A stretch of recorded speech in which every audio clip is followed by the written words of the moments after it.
બીઝેડના કૌભાંડી ભૂપેન્દ્ર ઝાલાને તો ગુજરાતની પોલીસ હજી પકડી નથી શકી, પણ ત્યાં વધુ એક પેઢી લોકોના લાખો કરોડો રૂપિયા પડાવીને ઉઠી ગઈ. ક્યાંની છે આ ઘટના, જોઈ લો તમે.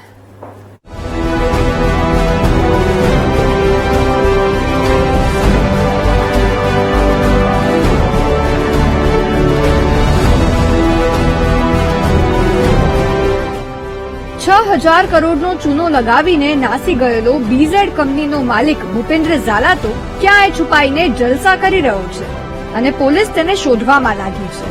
ત્યાં વાપીમાં વધુ એક કૌભાંડી પેઢીએ લોકોને ચૂનો લગાવી રાતોરાત સંકલો કરી દીધો છે. આપણે વાત કરી રહ્યા છીએ શ્રી સારણેશ્વર ક્રેડિટ કોઓપરેટિવ સોસાયટીની. 10 વર્ષ પહેલા શ્રી સારણેશ્વર ફાઇનાન્સ કંપની ખુલી. સરકાર માન્ય ફાઇનાન્સ કંપની હોવાના દાવા કર્યા. બેંકની જેમ અનેક ગણા વ્યાજની લોકોને સ્કીમો આપી.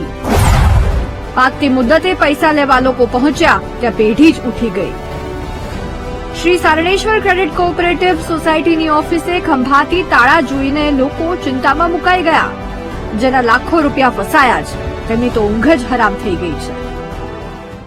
पुलिस स्टेशन सर आए हैं, जो हमारा मतलब फ्रॉड हुआ है, जो हम लोग महीने का जो पॉकेट मनी बचा के 2-2 हजार हम लोग इकट्ठा करके देते थे और कम से कम 24 महीना दे चुके हैं और 25वें महीना में हमको पता चला कि नहीं, अब ये बैंक नहीं रहा.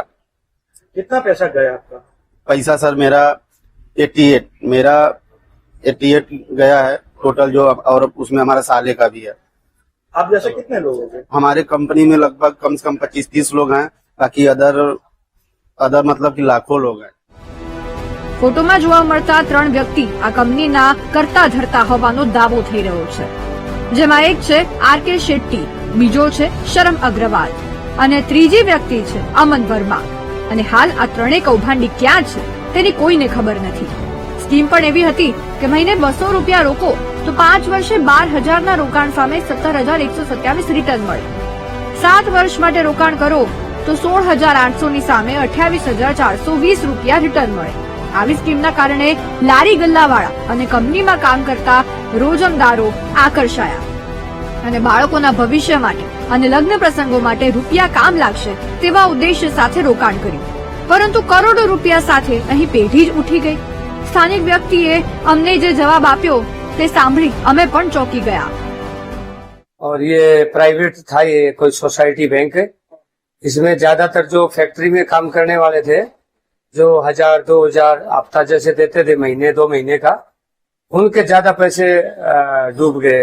इधर डेली आते हैं, कोई लेडीज आती है, कोई जेंट्स आता है, तो ये रोना धोना उनका डेली का. आज 15-20 दिन से यही चक्कर चल रहा है इनका. रोज आते हैं इधर, 10-20 आदमी खड़े रहते हैं इकट्ठे. રોકાણકારો ધક્કા ખાય છે, પરંતુ સંચાલકો કે કામ કરતા કર્મચારીઓ મળતા નથી. એટલું જ નહીં, લોકોને તો પેઢીના સંચાલકો કોણ હતા તે પણ નથી ખબર. તેવામાં કોને પકડવા તે સૌથી મોટો સવાલ છે. હાલ આ ઠગાઈ અંગે રોકાણકારોએ પોલીસમાં ફરિયાદ નોંધાવી છે અને તપાસ તો ધમધમાટ પણ શરૂ થઈ ગયો છે. પરંતુ સવાલ અહીંયા એ થાય છે કે ગુજરાતમાં આવી કેટલી ફાઇનાન્સ કંપનીઓ ધમધમી રહી છે. આવા વારંવાર કાંડ આવ્યા પછી પણ કેમ સુરક્ષા એજન્સીઓ મૌન બેઠી છે? આવી પેઢીઓ સામે કાર્યવાહી કેમ પહેલેથી નથી થતી? કરોડો રૂપિયા લઈને પેઢીઓ ઉઠી ગયા પછી જ કેમ એજન્સીઓને તપાસ કરવાનું યાદ આવે છે? ધ્યાન ક્યાં છે? સવાલો તો અનેક છે, પરંતુ વીટીવી ન્યૂઝ તંત્ર, સરકાર અને સુરક્ષા એજન્સીઓને અપીલ કરવા માંગે છે કે ગરીબોના નાણાં ચાવ કરી જતી આવી બોગસ પેઢીઓ સામે કાર્યવાહી થવી જોઈએ. કડક નિયમ બને જેથી ગરીબની મહેનતની કમાણી કોઈ માફિયા કે કૌભાંડી લઈને છૂમંતર ન થઈ શકે.